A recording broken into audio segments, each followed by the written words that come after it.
더 쉬운 성가대 은혜로운 찬양 감사드리고요. 저는 찬양 대원들도 수고가 많았겠지만 우리 지휘하시는 최 집사님 얼마나 수고를 많이 하셨겠나. 이 수년 동안 곡을 선정한다는 게요, 설교하는 목사 본문 선정하는 것만큼 어려우실 것 같다, 그 생각이 들어서 고마운 마음이 있어요. 그리고 또 이분들이 물론 또 전공하신 분도 있지만은 또 전공 안 하신 분들이 많을 거잖아요.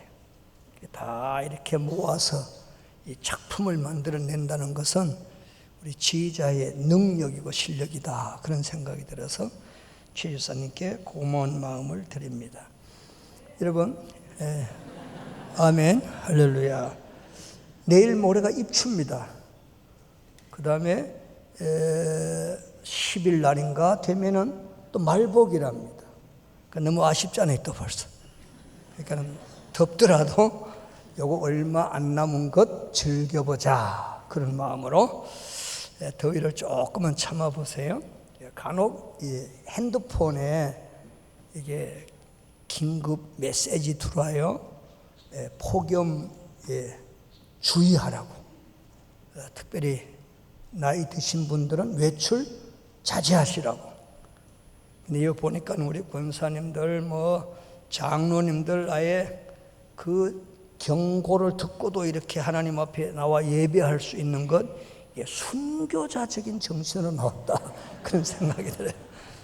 잘 오셨습니다. 기대 이상으로 하나님의 은혜가 넘칠 줄 믿습니다.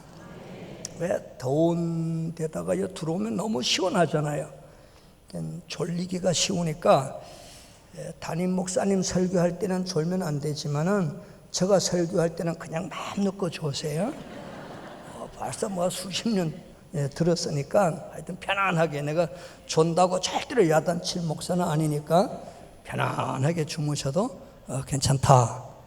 근데 우리 교인들은 수준이 있기 때문에 졸아 그러면 안 자, 또 내가 알기 때문에 어쨌든 편안한 자세로. 담임 목사님이 이제 제가 여기서 예배를 마치고 나면 꼭 내려와서 이제 인사를 해요. 근데 인사를 마치고 내가 요리 가면 편한데 인사하고는 목사님 드릴 말씀이 있습니다, 이렇게 불려가면은 불안한 게, 이게 또 무슨 말씀을 하시려나. 지난 몇 주 전에 내가 또 불려갔어. 인사 마치고 요리 안 가고 요리 불려 올라가셔. 목사님, 우리 장로님들로부터 주일 세설 건너는 그런 좀 휴가를 얻었습니다. 근데 내가 우리 장로님들 참 수준 있고 실력 있다, 그런 생각이 들어요. 우리 무더위에 지쳐있는 우리 담임 목사님, 또 9월달 되면 또 사역이 그렇게 많이 밀려 있는데 이걸 감당하려면 아무래도 좀 여유 있는 휴식이 필요하겠다. 근데 우리 장로님들이 그걸 아시고 이렇게 넉넉한 휴가를 우리 목사님에게 주셨다, 그러면서 저보고 설교를 3번 해달래요. 그런데 내가 절대로 그런 덕스럽지 않은 말씀 하시지 말고, 난 못한다, 한 번만 해달라고 그래가지고, 그래서 오늘 이렇게 또 설교를 하게 됐네요. 우리 목사님 휴가 중에 계실 때에는 개인적으로 전화를 안 하셔야 돼. 자꾸 나 어디 아픕니다, 나 병원에 가야 됩니다, 급합니다, 이렇게 자꾸 전화를 드리면 이게 휴가가 안 돼.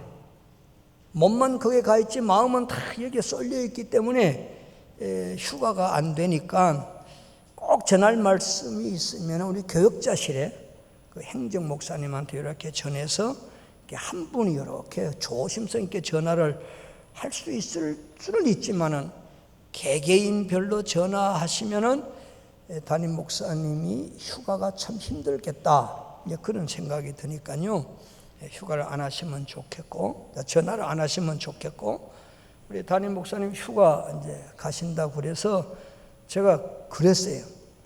편안하게 조용하게 잘 다녀오시라고. 왜?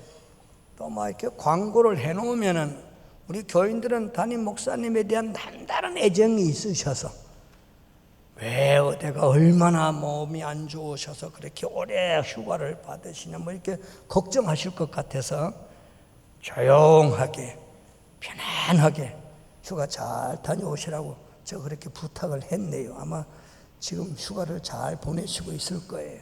계속 기도해 주는 거는 아주 복받을 일이지만은 그 외에 원망, 불평은 이게 덕이 안 돼, 은혜가 안 돼.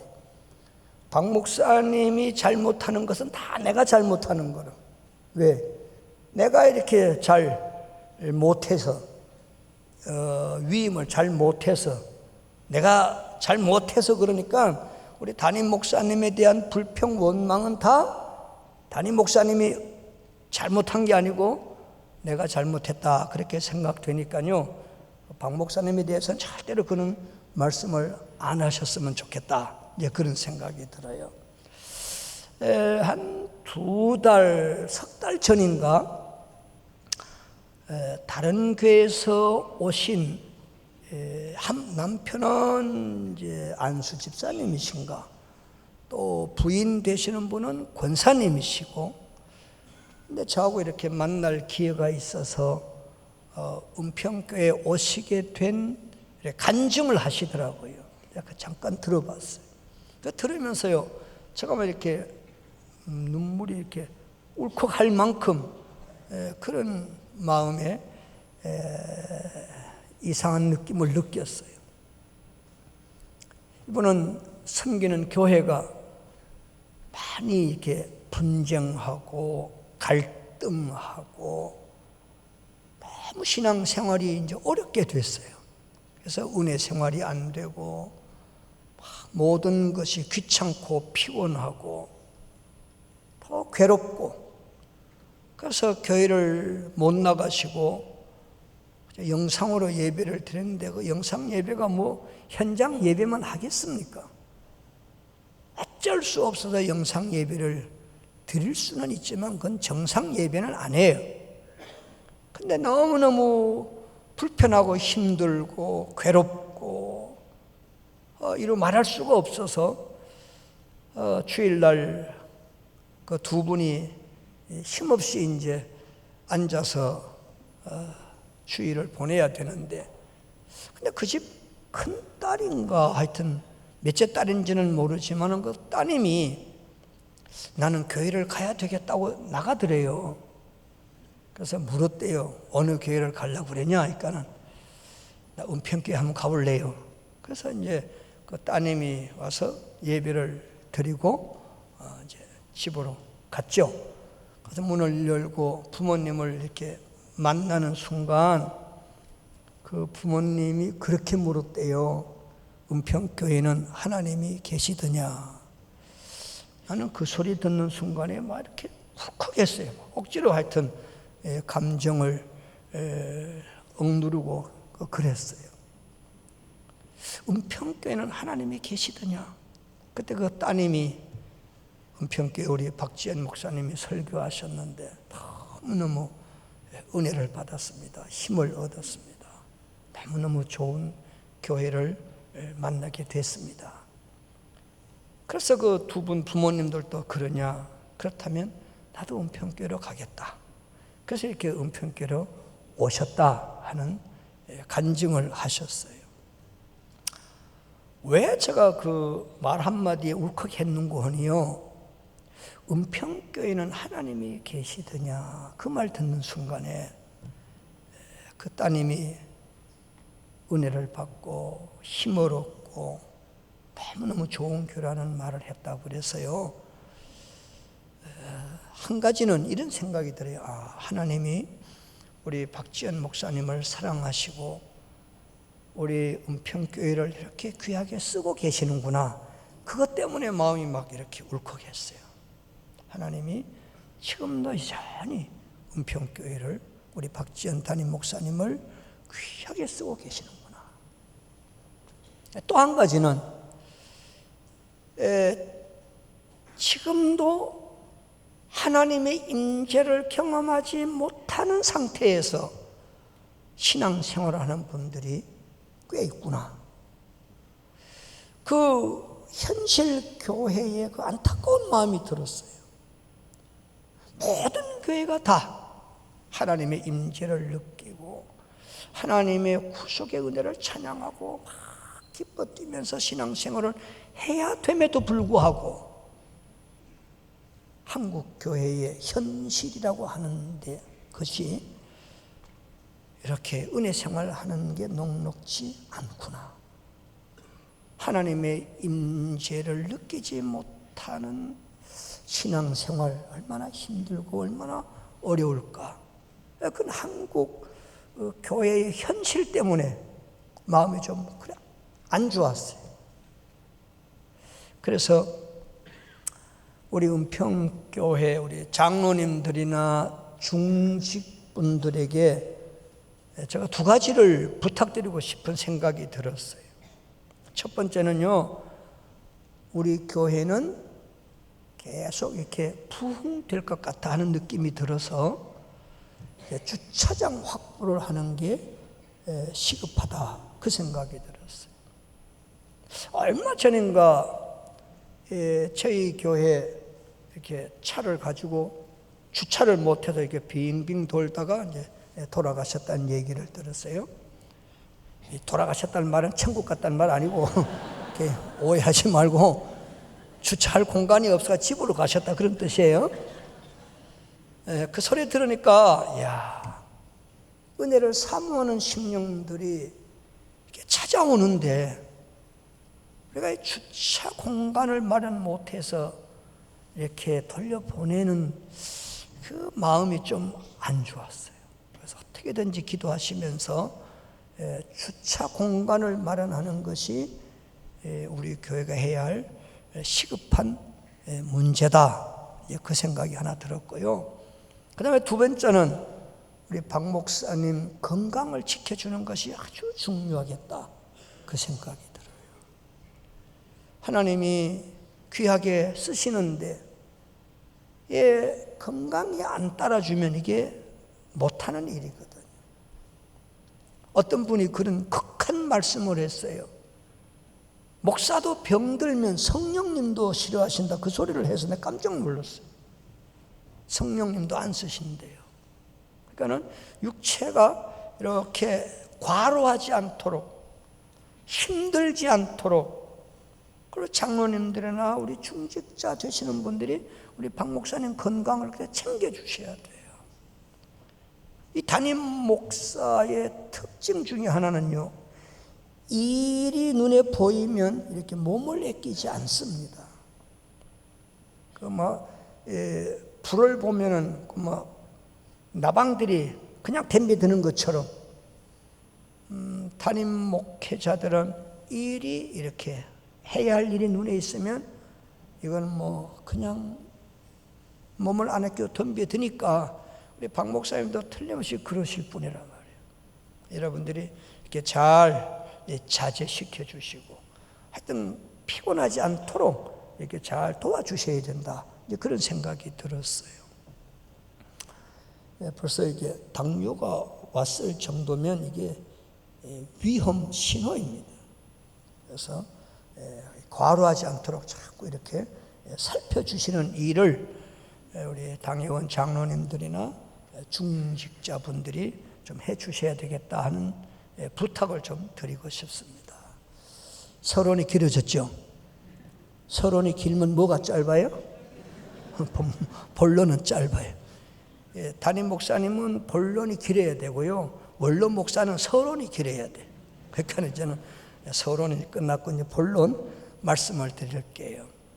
이 신명기라는 이 성경은 모세 오경의 마지막 책이에요.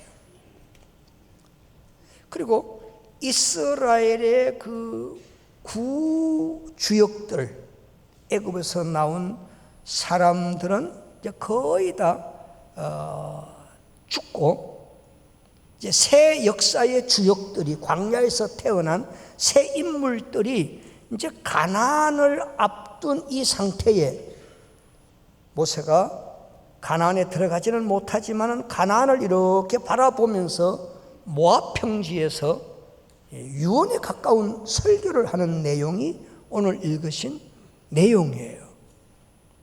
그 유언에 가까운 내용 중에서 아주 중요한 핵심이 뭔고니 하나님의 백성 이스라엘의 정체성을 강조해요.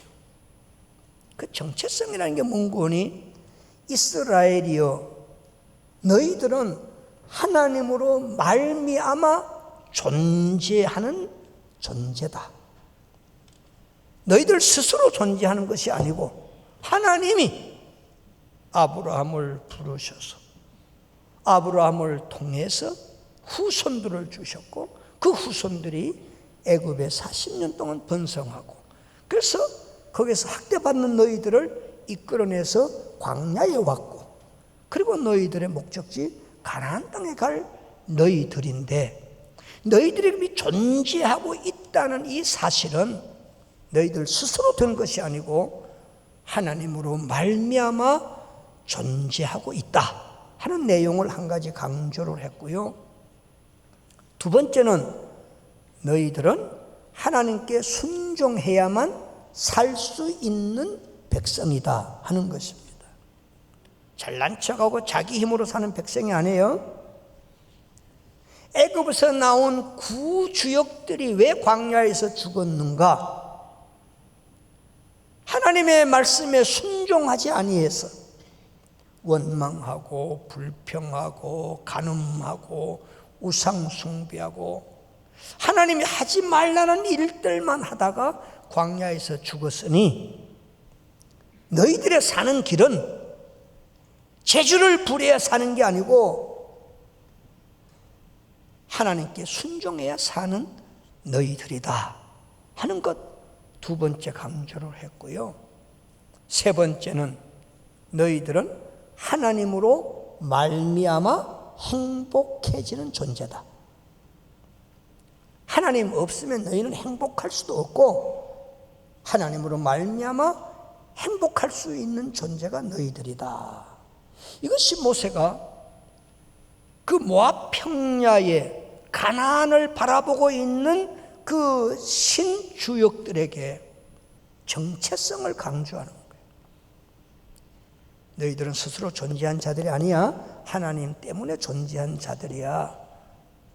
너희는 너의 능력으로 살아가는 게 아니야. 하나님께 순종해야 살아갈 수 있어. 행복은 너희들이 만들어내는 게 아니야. 하나님으로 말미암아 행복할 수 있어. 이 세 가지를 강조했습니다. 그런데요, 이 분위기를 보면 저는 우리가 알고 있는 행복의 개념하고 모세가 지금 말하고 있는 행복의 이 개념에는 많은 갭이 있다는 걸 이렇게 느껴요. 이스라엘 백성들은 아직도 가나안에 들어가 있는 상태가 아니에요. 광야에 있어요. 여러분, 광야가 어떤 곳이에요? 최악의 불편한 상황이 광야예요. 이게 사람이 사는 곳은 아니에요. 짐승이 우글거리고 낮에는 뜨거운 태양빛이 내리쬐고 밤에는 못 견딜 만큼 춥고 그게 무슨 춥다고 더운 물이 나오겠어요. 무슨 덥다고 언제든지 샤워할 수 있는 그런 시설이 갖춰졌겠어요? 없어요, 없어. 아프다고 무슨 병원을 쫓아갈 수 있겠어요? 아니, 음식이라도 무슨 좀 이렇게 찰밥도 먹고 매밥도 먹고 현미밥도 먹고 좀 여러 가지 먹을 것이라고 하는 게 아주 단순한 거, 만나. 그것도 하루 이틀 먹은 게 아니에요, 지금. 수십 년 만나 한 가지 먹어요. 고기도 돼지고기, 소고기, 오리고기 이게 있는 게 아니에요, 그냥. 메추라기. 그것만 먹어요. 그렇다고 시장에 있어서 옷이라도 여러 가지 입었겠습니까? 애굽에서 나올 때 입었던 그 옷, 하나님이 안 떨어지게 해가지고 계속 입는 그 옷, 신발도 광야 그저 몇십 년 걸었으면 다 떨어졌을 텐데 그것도 하나님이 신발도 헤어지지 않도록 특별한 은혜를 주셔가지고 그 신고 다니는 그 신발 하나, 그걸 광야에서 이렇게 수십 년 살아오는데 그 백성들을 향해서 모세가 이스라엘이여 너는 행복한 사람이다. 그래서 이 성경은요 이스라엘의 반응에 대해서는 기록이 없어요. 할렐루야 했다든가 막 성지를 부렸다든가 이런 반응은 없어요. 만약에 이 상황에서 이제 우리한테 한번 적용을 시켜보세요. 여러분 지금 이 무더위에 지하실 방에서 먹을 것도 변변치 않은데 샤워 그저 겨우 할 수 있는 그 공간에서 밥 하나 김치 하나 먹고 저희 백화점도 못 다닐 만큼 그저 이렇게 단촐한 의상을 가지고 이렇게 사는 그 지하실 방에 제가 가가지고 성도님이요 행복한 사람입니다. 이 사람 뭐라고 할 것 같아요? 아마 열받고 뒤집어지고 자빠지고 덤벼들 거예요. 사람 놀리냐고, 약 올리냐고. 지금 내 모습이 이런데, 이 꼬라진데, 이 상황인데 나보고 행복하다고? 뭐 행복이라는 개념을 알기나 아냐고? 행복이 무슨 뜻인지 알기나 알고 이 단어를 쓰냐고? 아마 덤벼들었을는지 몰라요. 근데 모세는 그런 상황이 있는 광야에 있는 그 백성들 너는 행복한 자로다. 이 내용을 보면요 모세가 말하는 행복이라는 그 개념은 우리는 다시 재해석해야 할 아주 중요한 의미가 있다는 걸 알아야 돼요. 일반적으로 우리가 쓰는 어떤 행복하고 전혀 다른 차원의 행복이 여기에 있다는 것을 한번 눈여겨보셔야 돼요. 그 시몬 구원이 오늘 본문에서는 두 가지예요. 하나는 구원이라는 단어하고요, 하나는 하나님이 돕는다는 도움이라는 단어예요. 하나님으로 도움을 받는 자 행복하고 하나님으로 말미암아 구원받았다면 행복하다. 이제 그런 뜻이에요.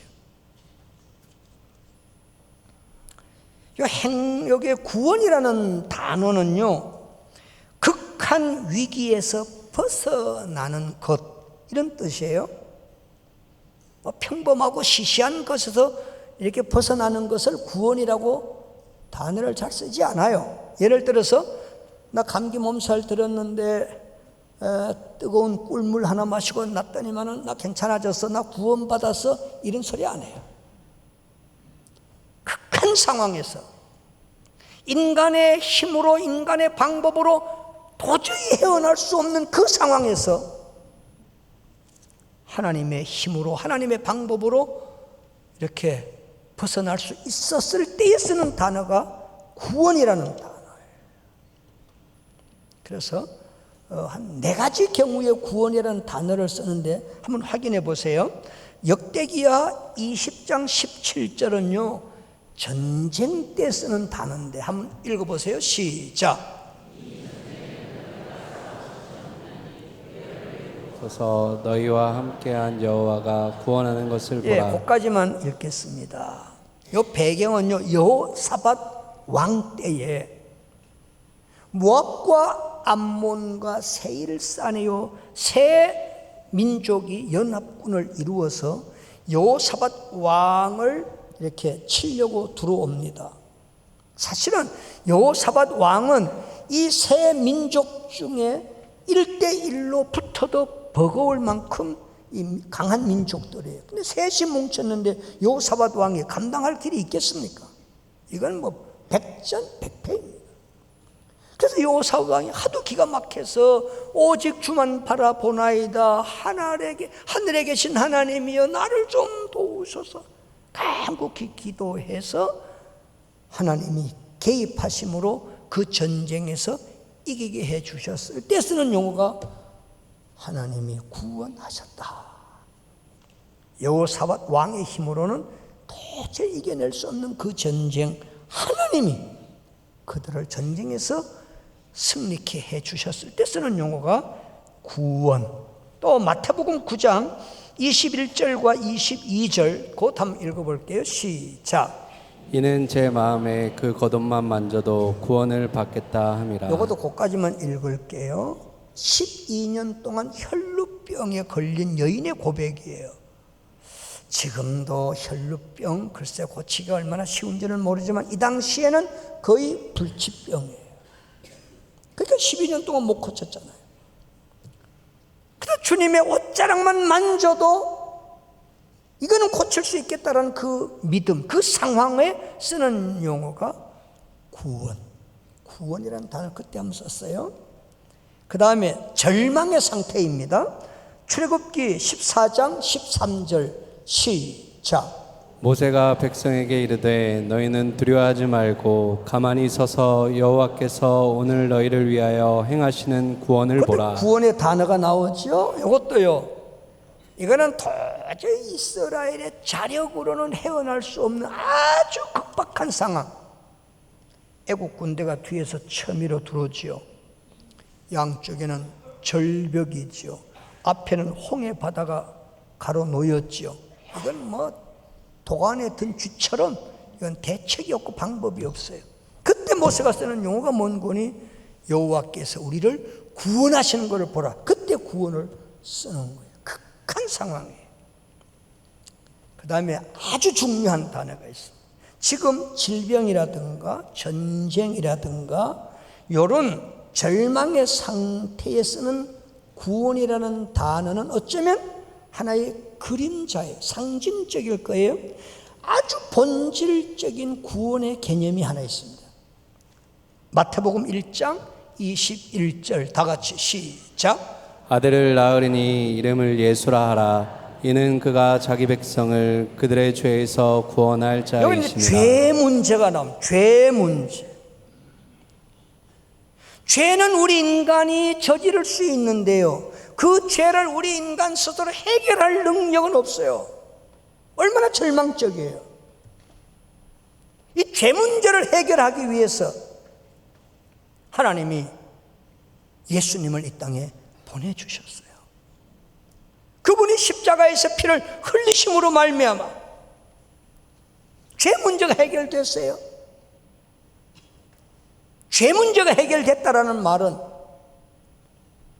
저주와 지옥의 무서운 형벌에서 우리는 구원을 받았다, 건짐을 받았다, 그런 뜻입니다. 여러분, 병에서 구원받은 거 조금 있으면 또 죽어요. 전쟁에서 구원받은 것, 그것도 언젠가는 세상에서 끝날 일들이고요. 그 뭐 위험한 곳에서 이렇게 건짐을 받았어도 그것도 세상에서 끝날 일들인데요, 죄 문제에서 해결되었다는 것은 세상에서 끝날 일이 아니라 우리가 이 세상에서 피할 수 없는 죽음 이후에 성취되는, 펼쳐질 영광스러운 사건이 바로 죄 문제를 해결한 진정한 구원의 문제인 줄 믿습니다. 여러분, 자꾸 인생이 뭐 100세 시대 그러시는데요, 100세 사시는 분이 그리 많지 않아요. 그거 속지 마세요. 나는 96세 화요일 오후 2시인데요 96세도 그렇게 쉽지는 않아요. 하나님이 은혜 주셔야 돼요. 아무리 뭐 약을 먹고 무슨 뭐 건강식을 먹고 운동을 하고 좋은 환경에서 살고 오만 군데를 막 수술을 해도요, 안 돼. 늙어야 되고 죽어요.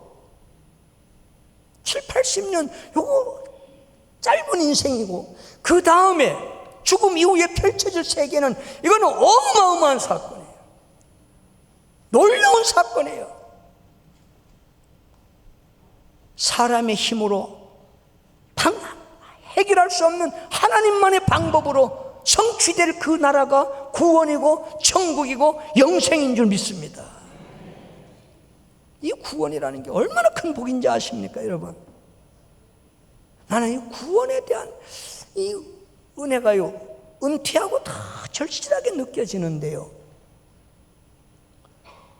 제가 햇수로 38년 목회를 했으니까요, 제가 대충 설교를 이렇게 햇수를 해어 보니까요, 개척하면서 일주일에 한 10번, 한 달이면 한 40번, 1년이면 한 500번, 30년이니까 한 15,000, 38년 했으니까 하여튼 거의 2만 번 가까이 설교했겠더라고요. 신방 가고 부흥회 가고 새벽 기도하고 뭐 결혼 주례 장례 뭐 돌 수많은 수십 번의 설교를 했는데 다 이렇게 해보니까 15,000, 2만 번 가까이 설교를 했어요. 이거 적은 거 아닙니다, 여러분? 안수 집사님 일주일 그 새벽 기도 사이에 보라고 그래도 벌벌벌 떨고 잠도 못 잤다고 그러고 야단인데 그 설교를 했어. 상가에서 개척을 해서 교회를 2번이나 지어서 헌당을 다 했어. 선교지에 다니면서 한 일들이 뭐 적지는 않아요. 근데 은퇴한 이후에요, 하나님의 구원의 은혜가 얼마나 크고 얼마나 귀한지요. 제가 38년 목회한 그 모든 내용하고 구원이라는 이 사건하고 비교를 해봤는데요, 이렇게 종이에 핀으로 이렇게 찍어놨는 점 같은 38년 목회는 그렇게 별거 아닌 것 같은 구원은 어마어마하게 큰 사건, 너무너무. 그래서 구원이 얼마나 큰 복인가. 그래서 나는 참 행복하구나. 난 구원을 받았구나. 제가 신학교를 다니면서 어떤 교수님이 이 구원에 대한 강의를 하셨어요. 이분도 구원이 얼마나 큰 은혜인지 감격해 하면서 강의를 하는데 2가지가 나 마음에 딱 이렇게 와닿았어요. 하나는 구원을 받았다면 평생 죽을 먹어도 감사하다. 뭘 먹어도? 구원을 받았다면 평생 죽을 먹어도 감사하다. 여러분 지금 뭘 먹고 사셔요? 밥 먹고 피자 먹고 팥빙수 먹고 얼마나 많이 먹어요. 그런데 뭘 그렇게 불평이 많으시냔 말이에요. 예? 이건 구원의 은혜를 모르는 자의 모습이에요. 구원이 얼마나 큰 은혜인데, 주간이라 먹을 게 얼마나 많은데 그걸 먹고 왜 불평하냔 말이에요. 뭘 짜증을 부리고요, 뭘 인생이 이렇게 꼬이냐고요. 평생 죽만 먹어도 감사하는 은혜가 있기를 축복합니다. 또 한 가지는요, 진짜 구원을 받은 백성이라면 평생 감옥 생활을 해도 감사하다. 뭐 해요? 감옥살이? 감옥 가보셨어요? 아이고, 지하실방에 이 꼬라지가 뭐냐, 내 인생 왜 꼬였냐, 이게 인생이 사는 거냐, 이거 현찮은 게 남편 하나 만나가지고 내 인생이 뭐냐. 이거는 구원받지 못한 사람들의 탄식일 거예요. 구원 못 받는 사람은 그럴 수밖에 없어요. 왜? 소망이 없으니까. 우리는 구원을 받은 백성인데, 천국을 보장받았는데, 영생을 보장받았는데, 거기서 감옥 생활을 해도 너무너무 감사할 사건이 구원의 사건이란 말이에요. 구원이 얼마나 큰 축복인지 아시기나 아냐고요. 저는 교수님의 2가지 말 외에 하나 더 붙이고 싶은 말이 있어요. 구원받은 사람은 언제 죽어도 행복하다. 아멘? 언제 죽어도. 꼭 96세 화요일 오후 2시에 죽어야 행복한 게 아니고 언제 죽어도. 세례 요한은 30대 죽었고 스데반은 돌에 맞아 죽었고 수많은 제자들이 순교당해서 죽었고, 언제 죽어도 행복한 것이 구원받은 사람인 줄 믿습니다. 난 천국 가면요, 재미나는 대화 주제가 있을 것 같아요. 이 땅에서는 할 수 없는 대화, 천국 가면 할 수 있는 대화. 그게 뭔지 아세요? 만나가지고, 당신은 어떻게 죽었어? 이 땅에서는 그 질문이 안 되잖아요. 천국에서는 그래 한단 말이에요. 나 고약한 남편 만나도 남편한테 맞아 죽었어? 아유, 나는 교통사고로 죽었어? 나 암으로 죽었지, 나는? 이건 천국 가서 할 수 있는 자유로운 대화 주제예요. 어떻게 죽었어? 그때 난 재미나게 할 것 같아요, 대화가. 여러분, 이 구원 이후의 영광과 축복이라는 건요, 이루 헤아릴 수 없는, 말로 다 표현할 수 없는 어마어마한 축복이 구원의 축복인 줄 믿습니다. 이 구원 받아놓고 평생 죽도 안 먹고 감옥 생활도 안 하는데 뭘 그렇게 불평이 많고, 뭘 그렇게 짜증스러운 일이 많고, 뭐 인생을 접어야 되겠다고요? 인생 끝내야 되겠다고요? 이놈의 인간하고 뭐 그만 살겠다고요? 그냥 사세요. 조금만 더 참으시라고요. 그 인간 버리면 단 인간 더 나쁜 거 들어와요. 그냥 사셔. 구원 받아놓고 감옥도 안 가고 죽도 안 먹으면서 왜 그렇게 불평이 많아요? 구원 받은 우리에게 너를 돕는 방패가 되신 하나님이 또 계시는데, 어떤 물어봐도 우리는 행복의 개운, 행복에 아주 넘치는 행복한 인생인 줄 믿습니다. 남은 생에 행복을 찬양하고 구원의 하나님을 노래하고 행복의 바이러스를 온 주변에 마음껏 펼쳐내는 저와 여러분들 다 되시기를 주님의 이름으로 축복합니다. 기도합니다. 좋으신 하나님, 나는 행복합니다. 하나님으로 말미암아 구원을 받았고 하나님으로 말미암아 도움을 받는 존재이길래 마땅히 구원을 찬양하며 구원에 감격해서 하나님을 영화롭게 하며 모든 세상 사람들 가운데 구원의 하나님을 증거하고 살기를 소원합니다. 감사하고 예수님 이름으로 기도하옵나이다. 아멘.